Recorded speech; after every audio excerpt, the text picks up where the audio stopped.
Hi friends, my name is Nandita. I am from Andhra Pradesh.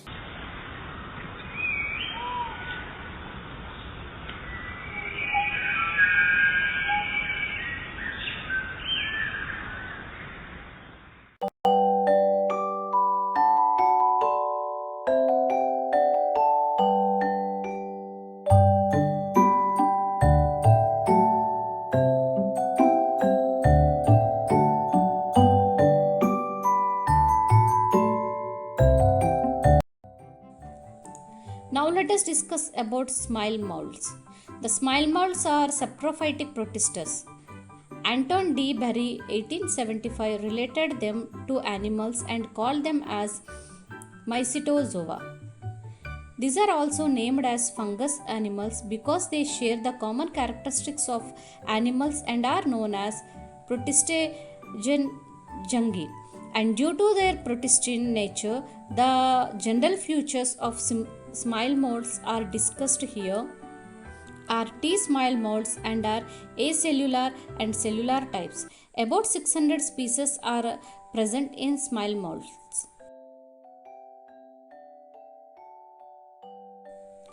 Smile mold's body moves long decaying twigs and leaves engulfing organic material. Under suitable conditions, they form an aggregation called plasmodium which may grow and spread over several sheets.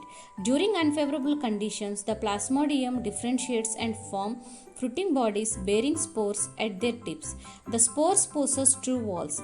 They are extremely resistant and survive for many years. Even under adverse conditions, the spores are disappear by air currents reported by biologists, out of which 27 species known from the India. They are found in most terrestrial places rich in decaying organic food. The body of smile molds is covered with mucilage having gelatinous sheet consisting they do not have chlorophyll. They are surrounded by plasma membrane. However, the spores have the cellulosic cell walls. They show phagotropic or septotropic nutrition.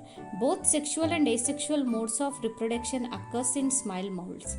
They are like protozoans in their amoeboid plasmodial stages and similar to true fungi in spore formation.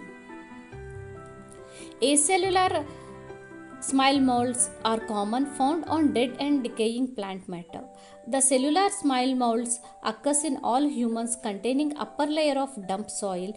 When the food supply is shorter or conditions are not favorable, the amoeboid cells form aggregate without any fusion. This aggregated mass is called pedicoplasmodium. The examples of cellular smile molds are Dictyostelium and Polyspondylum. The plasmodium is the free living thalloid body of acellular smile molds. It is wall-less mass of multinucleated protoplasm covered by smile layer. During unfavorable conditions, the plasmodium differentiates and form fruiting bodies bearing spores at their tips. While during favorable conditions, plasmodium can spread over several sheets. The smile molds are beneficial as they cause the decomposition of organic matter in the soil.